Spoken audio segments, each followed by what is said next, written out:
السلام علیکم ورحمۃ اللہ وبرکاتہ۔ معزز سامعین و ناظرین، امید ہے آپ سب خیر و عافیت، ایمان، صحت اور سلامتی کے ساتھ ہوں گے۔ معزز سامعین، آج ہر انسان پریشان ہے۔ جس کے پاس وسائل اور اسباب کی بھرمار ہے وہ بھی پریشان ہے۔ جو بغیر اسباب اور نقشوں کے بے سر و سامانی کے عالم میں ہے وہ بھی پریشان ہے۔ جو کھا رہے ہیں وہ بھی پریشان، جو بھوکے سو رہے ہیں وہ بھی پریشان۔ مرد و عورت، بچے، جوان، ہر طبقے کا انسان پریشان ہے، مشکلات کا شکار ہے۔ آخر وجہ کیا ہے؟ اس کی ایک ہی وجہ ہے کہ ہم نے اپنے رب کو ناراض کر دیا۔ امام الانبیاء جو شفیع اعظم رحمت للعالمین ہیں، ہم نے ان کی ناراضگی والے اعمال کرنا شروع کر دیے۔ ہم نے دین کو پس پش ڈال دیا، دین اور دین کی محنت کو چھوڑ دیا، جس کی وجہ سے اللہ کی طرف سے انفرادی اور اجتماعی عذابات کی شکلیں ہمارے اوپر مسلط ہو رہی ہیں۔ تو میں آج آپ کو ایک ایسا عمل اور قرآنی آیات جو مشکلات کا حل، اگر رات کو پڑھیں دن پورا سکون، دن کو پڑھیں رات پورا سکون، 24 گھنٹے اللہ کے حصار میں اللہ کی طاقت، قدرت اور اللہ کا غلبہ ہر چیز پر ہے، اس لیے ان اللہ علی کل شیء قدیر ہے۔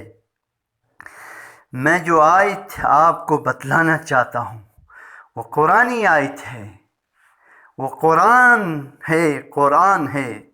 قرآن ذرا کھولیے، قرآن تو ہدایت ہے، قرآن رہنمائی ہے، لیکن افسوس کہ ہم نے قرآن کو قرآن نہیں سمجھا۔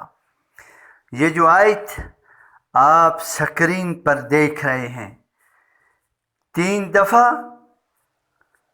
روزانہ اول اور آخر درود ابراہیمی کے ساتھ 3 مرتبہ اول اور آخر درود ابراہیمی، اور یہ آیت مبارکہ جو آپ سکرین پر دیکھ رہے ہیں اس کو بھی 3 مرتبہ پڑھ لیجئے، پھر دیکھیے کس طرح اللہ کی طاقت، اللہ کی قدرت، اللہ کی مدد، اللہ کی نصرت آپ کے ساتھ ہو جائے گی۔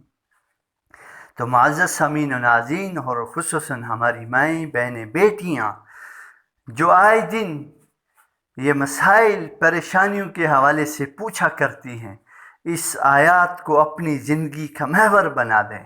انشاءاللہ کبھی ناکامی، کبھی مشکلات نہیں ہوں گی۔ اس کے ایسے حیران کن نتائج ہیں کہ انسان سوچ بھی نہیں سکتا کہ ہمارے پیارے حبیب امام الانبیاء رحمت للعالمین خاتم النبیین صلی اللہ علیہ وسلم نے ہمیں کیسے اعمال، کیسی نورانیت والے وظائف اور ایسی چیزیں بتلائی ہیں، اگر ہم کرنے والے بن جائیں دنیا کے اندر بھی ہم چین و سکون، اور آخرت میں ہمیشہ کی کامیابی ہمارے مقدر میں ہوگی۔ امید ہے آپ ان اعمال کے ذریعے خود بھی اللہ کی طاقت، قدرت اور مدد اور نصرت کے مستحق ہوں گے اور دوسروں تک پہنچانے کا ذریعہ بنیں گے۔ جزاکم اللہ خیر و احسن الجزا۔